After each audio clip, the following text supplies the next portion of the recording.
Airports are like mini cities, bustling with people all trying to get somewhere fast. But did you know that 23% of flight delays are caused by what happens at the boarding gate? That's right, almost a quarter of all delays. It's not just bad weather or late arrivals, it's those small mistakes we make while waiting to board. You might think you've got the airport routine down, but there are some common habits that can ruin your travel experience. Ever wondered why people glare at you for cutting the line? Or how an innocent snack could make you the least popular person at the gate? Stick around, because we're diving into the 9 things you should never do at the airport gates. By the end of this video, you'll know how to avoid those awkward, frustrating, and downright embarrassing situations that can mess up your trip before you even get on the plane. Ready to board? Let's make sure you're not the one causing the turbulence before takeoff. Chapter 1. The Luggage Loophole. Let's talk about carry-ons. You might think it's just a bag, but dragging an oversized carry-on through the gate can cause more trouble than you'd expect. Did you know that according to the International Air Transport Association, IATA, about 35% of passengers bring carry-ons that exceed size limits? It's tempting to pack that extra pair of shoes or your bulky laptop bag, but airlines have strict rules for a reason. Imagine this. You're trying to board and your bag doesn't fit in the overhead bin. Now you're holding up the line and everyone's annoyed. Worse, you might have to gate check your bag, which could delay you at your destination. The best strategy: stick to the size and weight limits, which are usually around 22 x 14 x 9 inches and 15 to 22 pounds. If your bag looks like it's going to explode, consider leaving something behind or packing smarter. Also, remember that airlines often enforce these rules more strictly on full flights. So, if you're flying during peak times like holidays, double-check your bag. The goal is to glide through the boarding process without a hitch.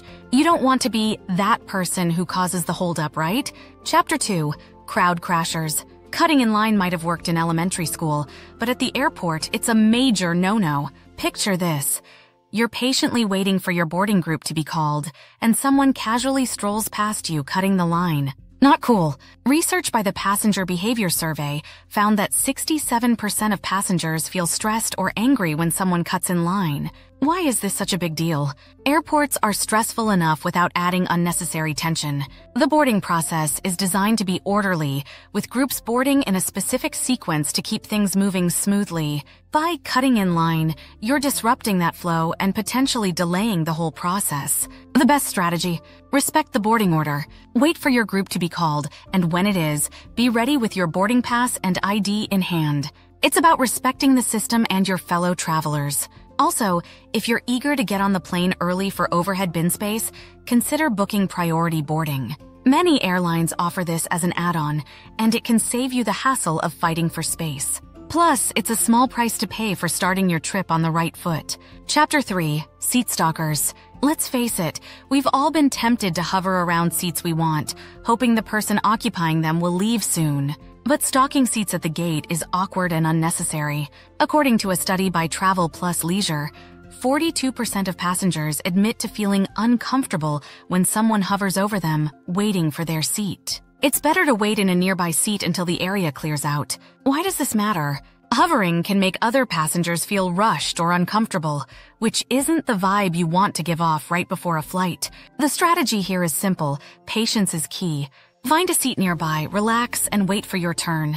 If you're concerned about getting a specific seat, like a window or an aisle, you're better off selecting your seat during check-in or even paying a small fee for seat selection in advance. A smooth boarding process is all about being considerate. We're all trying to get to the same place, and a little patience goes a long way.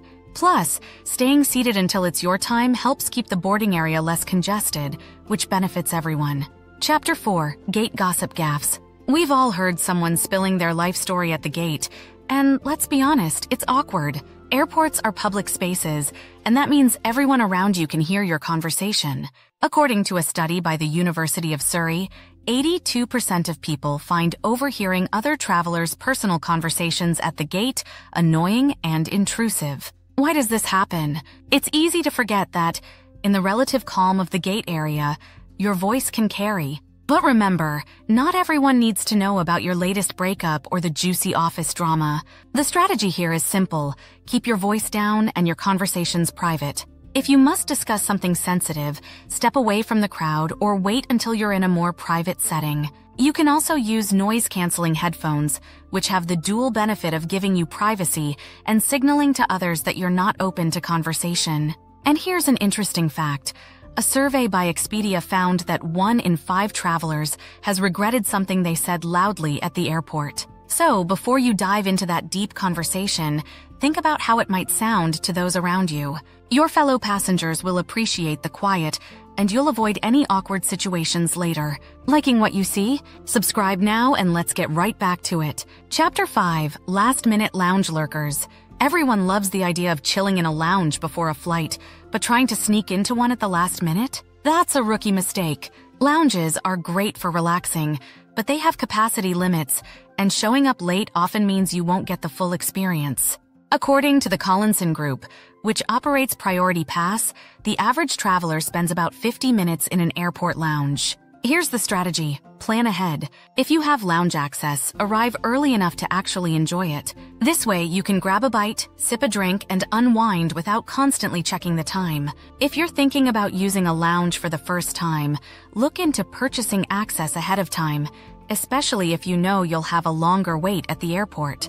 Also, keep in mind that some lounges allow walk-in access for a fee, but this is often subject to availability. If the lounge is full, you're out of luck. So, to avoid disappointment, don't rely on last-minute plans. It's about making your time at the airport as comfortable as possible without the stress of rushing. Chapter 6: Snack Attack Sabotage.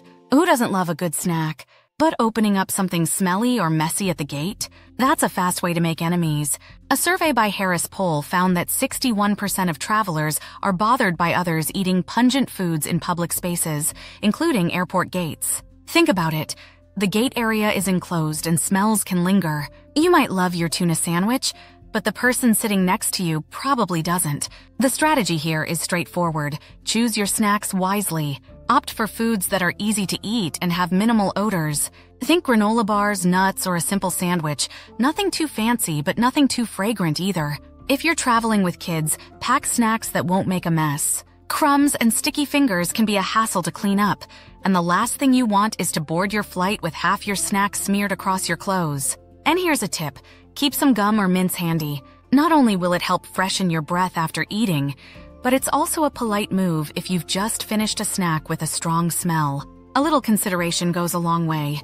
By being mindful of what you eat at the gate, you'll avoid those sideways glances from fellow travelers and keep the atmosphere pleasant for everyone. Chapter 7: Tech Turbulence. Technology has made traveling easier, but it can also be a source of irritation if not used considerately. Picture this. You're sitting at the gate, and the person next to you is blasting videos or music without headphones. Annoying, right? According to a 2021 survey by Bankrate, 69% of travelers find it rude when others play videos or music aloud in public places. The strategy here is straightforward. Always use headphones. It seems obvious, but you'd be surprised how often people forget this simple courtesy. And when using headphones, be mindful of the volume. What might seem like a reasonable level to you could still be audible to those around you. Noise-canceling headphones are a great investment. They let you enjoy your media without disturbing others and also help block out the hustle and bustle of the airport. Another issue is hogging power outlets. We all need to charge our devices, especially before a long flight, but taking up more than one outlet or unplugging someone else's device is a major faux pas. A good strategy? Carry a portable charger or a small power strip with multiple outlets. This way you can share the charging wealth and even make a few friends in the process. Also, if you're planning to work on your laptop, be aware of your screen brightness and the space you're occupying. No one wants to be blinded by a bright screen or feel cramped because your laptop and elbows are taking up too much room. Keeping your tech use considerate helps everyone have a smoother and more enjoyable wait at the gate. Chapter 8: Trolley Traffic Terror. Navigating the airport with luggage can be tricky, but the real challenge comes when you reach the gate. Ever been stuck behind someone who parks their luggage trolley right in the middle of the walkway? It's frustrating and can cause unnecessary congestion. According to the International Airport Review, 55% of airport disruptions are caused by passengers blocking pathways with luggage. Here's the strategy. Be mindful of where you place your luggage. When you arrive at the gate, find a spot where your bags won't be in the way. Tuck them under your seat or close to the wall to keep the pathways clear. If you're traveling with a trolley, park it out of the main traffic areas, like near the edge of the gate area or against a wall. This not only helps others move around more easily, but also reduces the risk of your bags being knocked over or in the way when boarding begins. And remember, during boarding, it's important to keep your luggage close to you. Dragging it out into the aisle or leaving it in the middle of the floor can cause delays and even accidents. If you're unsure where to position your bags, just think about how you'd want others to handle theirs. A little thoughtfulness goes a long way in making the boarding process smoother for everyone involved. Chapter 9. Early Bird Blunders. We all want to get on the plane and settle in, but crowding the gate before your group is called? That's a rookie mistake. A study by CETA, a global air transport IT company, found that inefficient boarding can delay flights by up to 10 minutes on average. That might not sound like much, but those minutes add up, especially for tight connections. The strategy is simple. Pay attention to the boarding announcements and wait for your group to be called. There's no need to hover around the gate if it's not your turn. By waiting, you reduce congestion and make the process faster and more orderly for everyone. Plus, standing in line for an extended period can be uncomfortable, especially if you're carrying heavy bags or traveling with kids. If you're worried about overhead bin space, remember that most airlines prioritize passengers in earlier boarding groups or those who need extra assistance. If you're in a later group, consider checking your bag at the gate. It's often free of charge, and it saves you the hassle of fighting for space once you're on the plane. And here's a tip from seasoned travelers. Use the extra time at the gate to stretch your legs, grab a last-minute snack, or just relax before the flight. Boarding the plane doesn't mean the journey is over, it's just beginning. So take your time and avoid the rush. You'll have a better experience, and so will everyone around you. Subscribe and ring the bell to be the first to know when we post new content.